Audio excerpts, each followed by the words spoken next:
want a Bentley, but you're broke. I don't know if you ladies get all this advice on how to keep your man, right? Like, oh, you gotta look your best. You gotta be all sexy and stuff so that guy doesn't get bored. You gotta dress up, put on makeup, get all dolled up in tight dresses just to get that dude excited.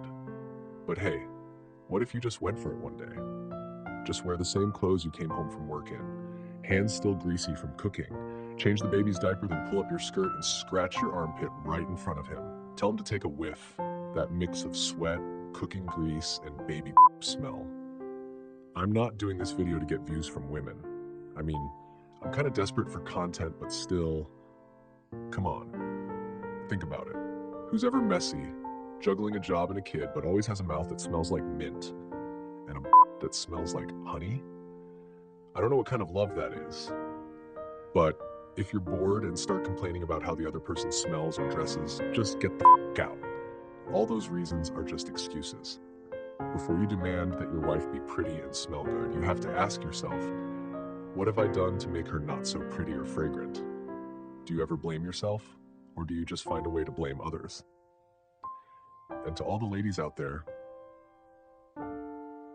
don't listen to that dumb advice about improving yourself to keep your husband, because at this point, no guy is ever satisfied. So stop trying to please anyone. You're not capable of that.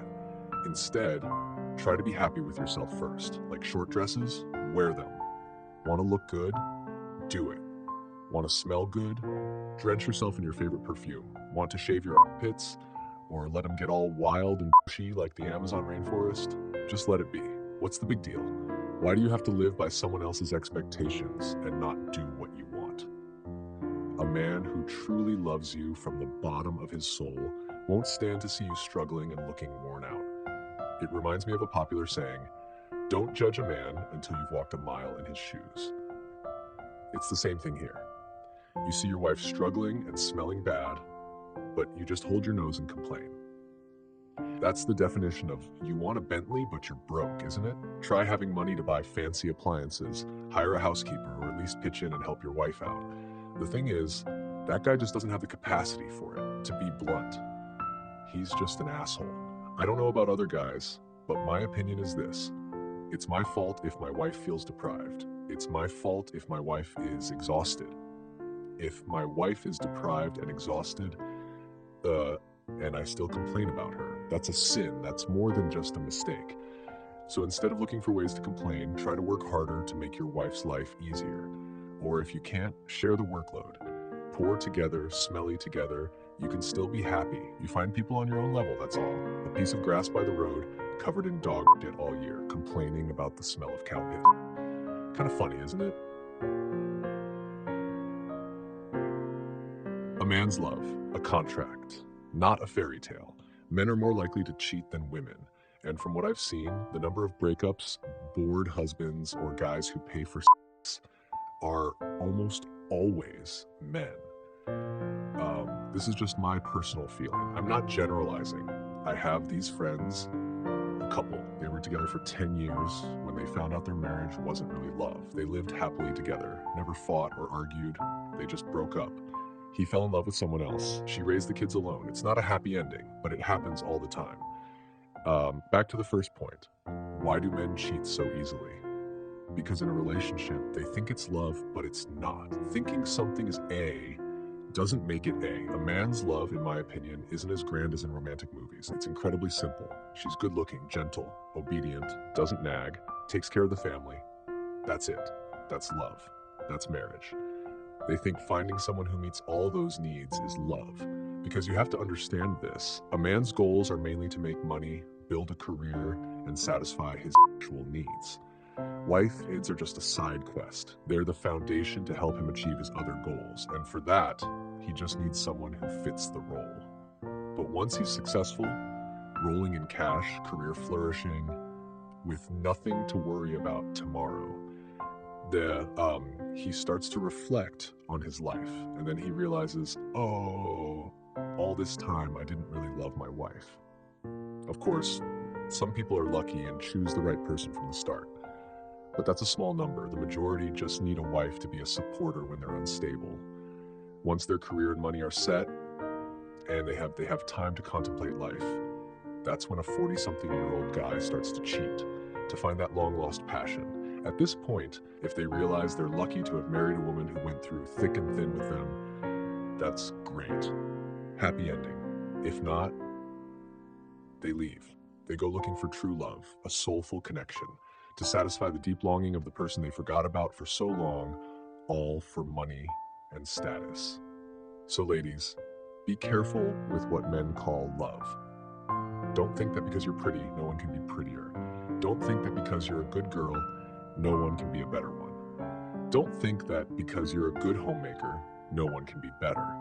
The thing a person loves you for is also the thing they will leave you for. Choose someone who loves you from the deepest part of your soul, because their love for you also comes from the deepest part of their soul. That way, it's safer. Women are usually more loyal and devoted because they dive deeper into love. A woman's love is more powerful than a man's, because they also have the instinct to be a mother. A woman's nature is to live by emotions. It's just that it's harder for them to choose the right person and to fall in love compared to men. Anger isn't an enemy, it's a friend. There's one thing everyone has in life, the feeling of loving or hating someone. You have to talk about love, just like you have to eat when you're hungry. But hate is not that simple, because there are social relationships and face to save, and it's awkward when you meet them. Someone asked me, what should I do if I find myself in that situation? My answer is, just keep hating. Hate them with all your might. Hate them passionately. We often force ourselves to be good people, not to hate or get angry, because those are negative emotions. But hate or anger, they're just a state of mind. They're not you, and they don't belong to you. They'll fade away faster than you think. You can't become a bad person just because of a fleeting emotion. This is normal. We're not saints. Many people are haunted by their dislike for others just because they don't allow themselves to hate. So they suppress their anger and think they're being virtuous and noble. But since that anger has no way to be expressed, it stays there and turns into resentment, the kind of, I'll never forget what you did feeling. A person full of resentment will sink into suffering. It's like drinking poison and waiting for the other person to die. On top of that, you get stressed out trying to act like you're fine. But deep down inside, a storm is brewing. Is that healthy? No, it's not.